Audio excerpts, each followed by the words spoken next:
bum. On the bridge with a Tycon, flow snap, vivid like the Nikon. Been cold with the vibe warm, keep it locked like the vice arm. They got her twisted like the coat arm, heart something froze like the snowstorm. Her tote bag match a throat charm. She from the land of the sand where they flex so subtle when her drink mint muddle. Left home and her man in the game that he played for the sand of the shade. She parades you to square in her shades. She like why you do that, niggas be deceptive. Yeah, I'm pretty restless. Long as the check is addressed to a resident. She self-heal therapy, she beat 10 on clearance, but she shopping for clarity. Reap what she sold for the dividend. Know it's time as a medicine. Copping the wristwatch, Cartier with the bezel on her credit. The man in hers where it's due. I swear she's so sadistic, defensive, pessimistic, reclusive. She too lit, independent. She too quick to dismiss courtship. Concerned with malice, she pile up as the bout ends. She throws a talent. She clutch a half full chalice. If you from fountains, check her rap. She chic maneuver mountains.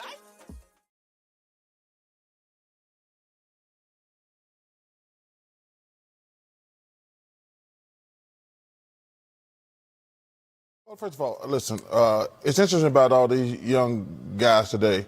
They never call on us and say, hey, thanks for the kind word and telling me how great a player I am. But when they play like crap and we call them out, we don't know what we're talking about. Listen, I'm easy to find.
What is going on, ladies and gentlemen? It is your host, Nathan Snell of Big Nate Sports Talk Podcast. I hope you're all having a great weekend so far. Hope you had a great week.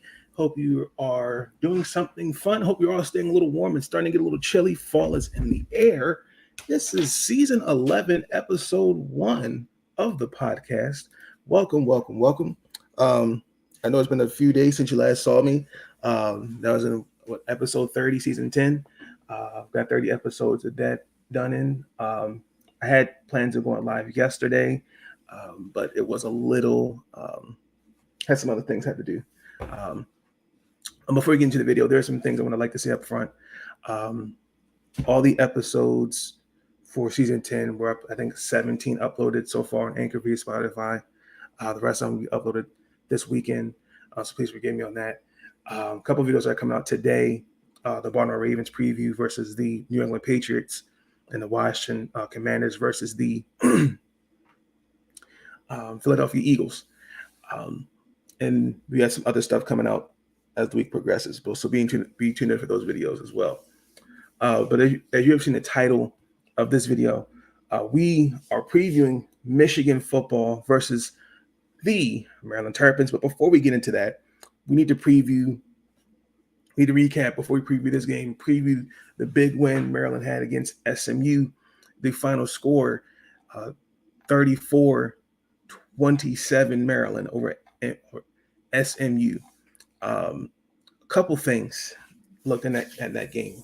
I knew going into the game, if you watched that preview in the previous season, it was not going to be an easy win because this is a different Southern Methodist football program, new head coach, new system that completely likes to throw the ball. They like to really open up the lanes with passing. It's led by Tanner Mordecai, who, player watch, I think has potential. I think he has the tools to be a good quarterback in the NFL. Did his thing.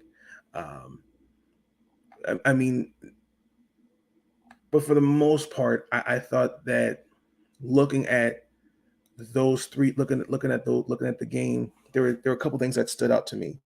And I think some of it is starts with Maryland's defense. Understand that Williams, and going into this season, I knew it was going to be tough in terms of not having a pass rush, and certain transfers and kind of chemistry mix. There's a little bit of a chemistry there thing, and it's going to take a couple weeks for guys to adjust to this new defensive style, and it kind of showed. But I thought for the most part, Maryland's defense did bail out our offense. Our offense at times really kind of struggled in that game. The first two games defensively, we didn't force a turnover, and that definitely showed against SMU. We did force SMU to turn the ball over 3 times. There was 2 picks and a fumble. Offensively, Maryland, we had opportunities to score, but it just they just flamed out. Going into the season, yes, there are question marks about the defense, but in that game against SMU, offensively, we just couldn't get into the rhythm, and our defense really held it down for us. And something that's going to also be an issue now we're starting to play Big Ten opponents is winning turnover battle. That's something we, as a collectively as a team, that we're struggling in. When I look at guys like, for example, Dante Trader Jr. and Bo Brady, they all had picks and forced a fumble. They got to make big plays. Even though Maryland gave up 520 yards, and their leading receiver was Rashee Rice, who had almost 200 yards, 11 catches. I think it was like around 193, if I'm saying that correctly. Maryland defensively did enough to win the game. Maryland got the stops that we needed, and the fact that we held SMU to just 7 points in that second half after giving up 20 in the first 30 minutes, that says about the adjustments that Brian Williams made on the defensive side of the ball. I thought also too was key the running attack. I've talked about the past few videos about Maryland's is a pass-heavy offense, but also too, let's not forget about the running game. Maryland had 225 yards in rushing. When you look at, it's a running back committee, but Ramon Hemby is now the number one running back on the team, and he did well last Saturday, excuse me. He's a great pass catcher out the backfield, and he can block in block and protection if needed. I know he finished the game, I think it was like 151 yards and 62 yards receiving. But it showed, I like the fact that whether it's Hemby, whether and all these other guys, they're showing that everybody can get some touches on the ball, and our running game, I could definitely play a factor as the season progresses, and I want to see more of that. Another thing that is killing us is the penalties. Dating back to last season, discipline's always been an issue for the Terrapins, and last season we committed the second most penalties in the Big Ten. Going into this season, even though we've had 15 starters coming back, still seeing the same things from last year.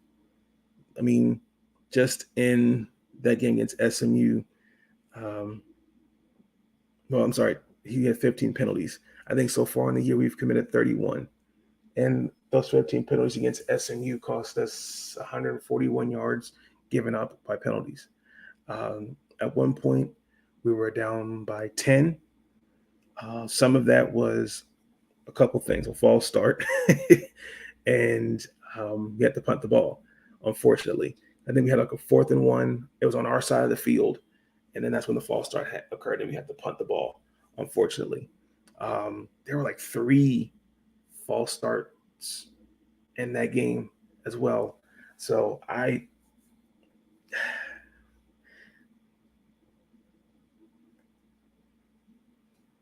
feel like this is going to be an issue as the season progresses, because it just seems like even though the first two opponents we played, whether it was Buffalo or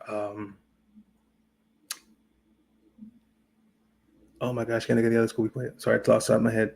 Our first two opponents, those schools are not as weren't competitive as SMU, but there's a lot of things they got to clean up. And if they don't start fixing it now, which I'm hoping we don't see today's game against Michigan, it's going to come to bite us in some games, especially in now that we're trying to play Big Ten opponents, in my opinion. So, I mean, those were good wins. It was a good win over Michigan. Not Michigan, SMU, I'm sorry. Just got to figure some things out. And also, too, the offense has to clean some things up, too. And the running game was great. But now, against the Michigan Wolverines, what I'm nervous about is a couple things. Going into this game, both teams are 3-0. Like I stated, what was key was our running attack against SMU, 151 yards by Mr. Henby. Now, we're going to be against the number 4 ranked Michigan, Big Ten champions. Historically, we've struggled against this team. And then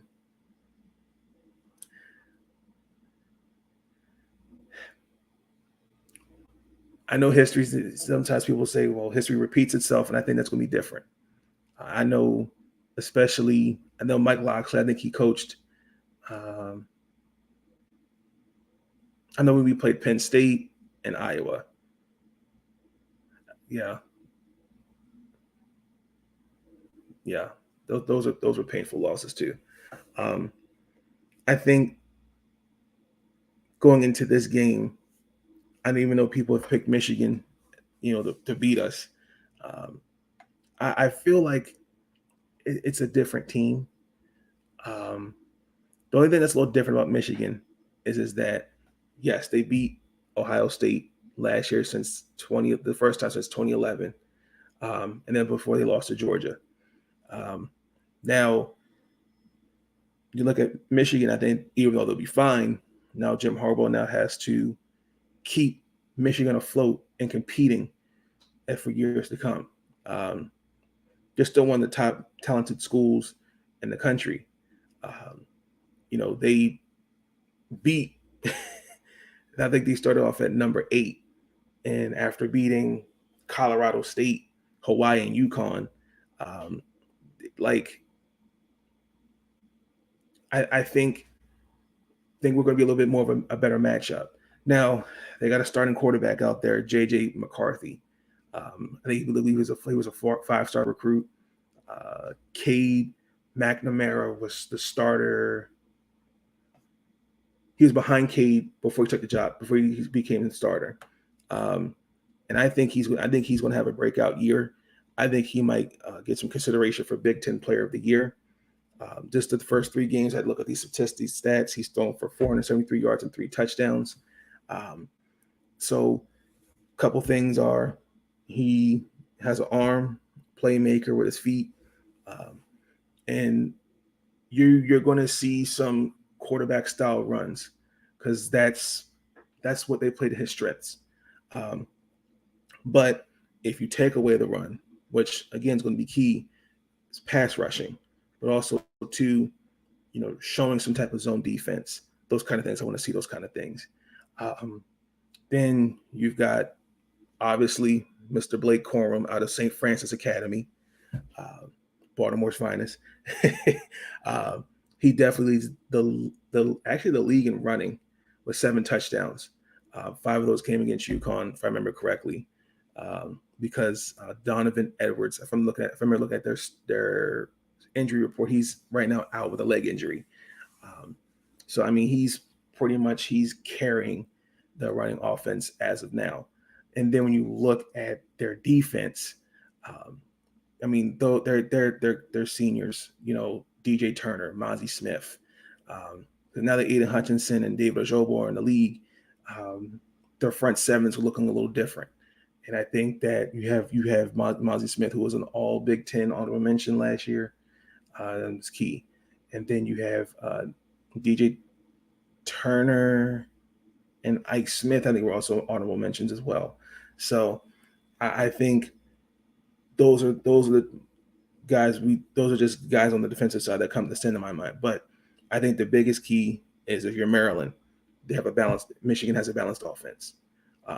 They keep it balanced. I think just looking at watching the last game, they like to throw the ball. I say somewhere between 40 and 50% of the time, and then especially now that I think you're going to see more of that a different offense today because now it's more of a Big Ten opponent. And then looking at that, they didn't really play the first 3 games. They didn't really play anybody strong. I mean, Colorado State and Hawaii, looking at those schools, they're not as strong. And they really won't really play anybody, I say, tough until like Iowa. I mean, looking at the 3 games, they beat those 3 by almost like 50 points. And then they're not battle tested compared to others. So I just think that their non-conference schedule has kind of shown some things, and we'll see. For Maryland side, I think the pass rush has to be the key. Brian Williams is definitely running that 3-4 scheme where he drops the linebackers in the coverage, then rushing, then trying to blitz the quarterback. If you are going to beat Michigan, you need to throw. You've got to throw some type of deep. You got to throw some things at it, whether it's blitz, whether it's zone, whether it's you've got to switch some things up. And I think that could be the key. I wouldn't be surprised if you see some blitzing. This is a defense that don't bend but don't break defense, because this is the same defense that gave up 520 yards. But the key was Maryland forced 3 got timely stops and forced 3 turnovers.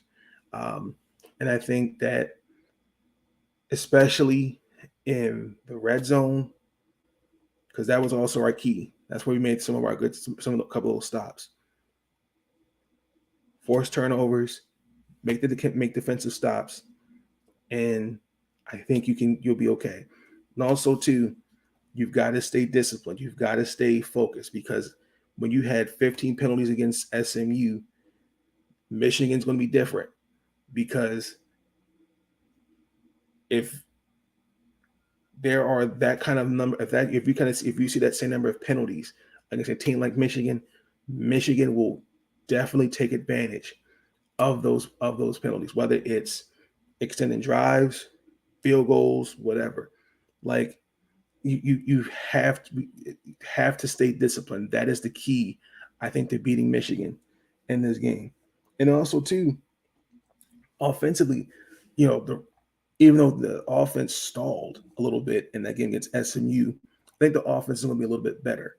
But I think the same thing, keep it balanced, mix some things up. I just think that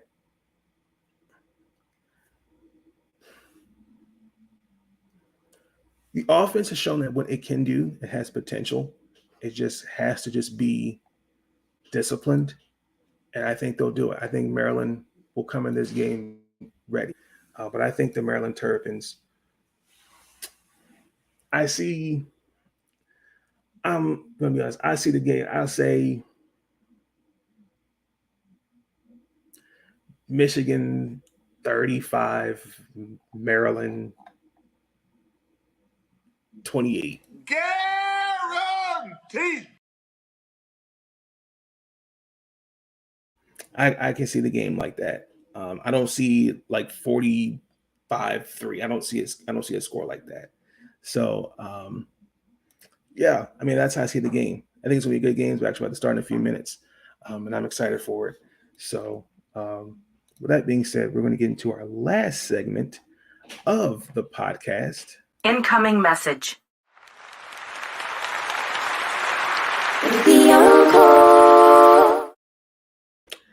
Final message. Herm Edwards, one of my favorite NFL one of my favorite coaches, was fired from Arizona State. And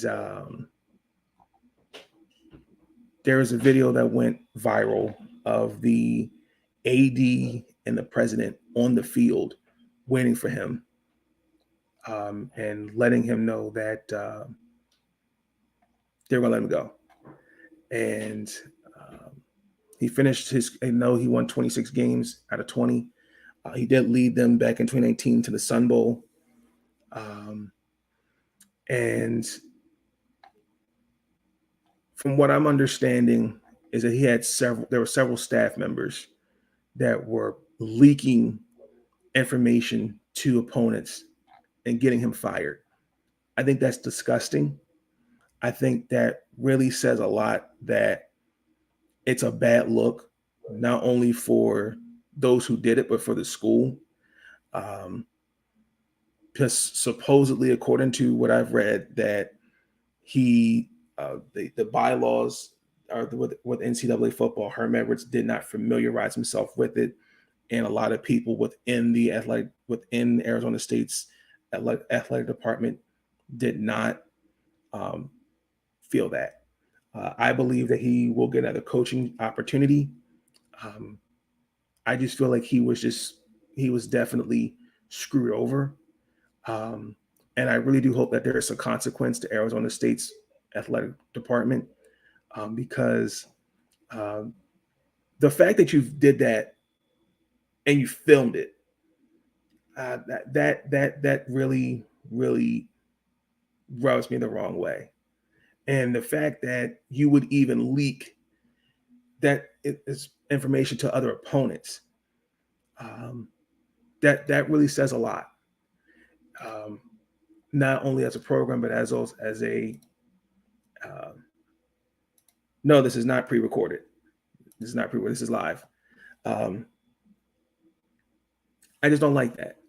And me personally, if I'm a recruit, if I'm one of those guys on that team, I'm transferring, because I wouldn't want to play for a school like that. That's just me. So I'm going to say that Herm Edwards will get another coaching opportunity. I'm going to guarantee that. Guarantee. Yeah. So I feel bad for him. I just think that's just fucked up, and the way they did that. So, ladies and gentlemen, that's going to conclude season 11, episode 1. I apologize if my voice sounds a little froggy, but it's going to be okay. Be tuned in for the other 2 episodes with the Philadelphia Eagles and the Washington Commanders, with the New England Patriots and the Baltimore Ravens. Be tuned in for those episodes later today. Appreciate the support. Appreciate all the new subscribers. Check out the previous videos if you have not already seen them. Please like, comment, subscribe. Thank you for tuning in. Go Terps.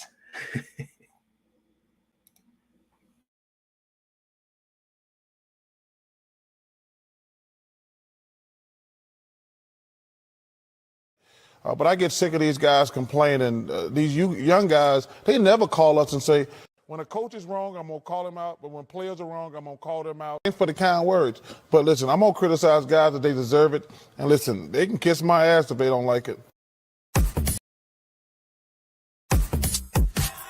Thank you for tuning in to Big Nate Sports Talk. If you enjoyed that episode and you want to see more content, be sure to like, comment, and subscribe. Bring your sports game on Big Nate Sports Talk.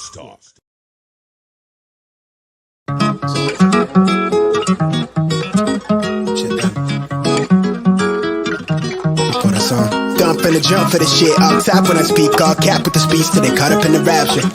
So out of line with the phrase game. Just take a break, been a long day. Hit your line with your fall through with the night sticks. Maybe help me spark the ideas. We got nowhere else to go, it's only up from there. I've been on my own, just running through the field. Say vivid for the ears, I know that's how they like it. Yeah, I fantasize. Tell me that it's real when it's all said and done. I said it how I feel it. I let them hear the fear of a passive aggressive. Angry black man with a passion. Steady grip when I shoot to the stars with a full clip. Trying line with a loose leaf. Then I proofread till I lose sleep.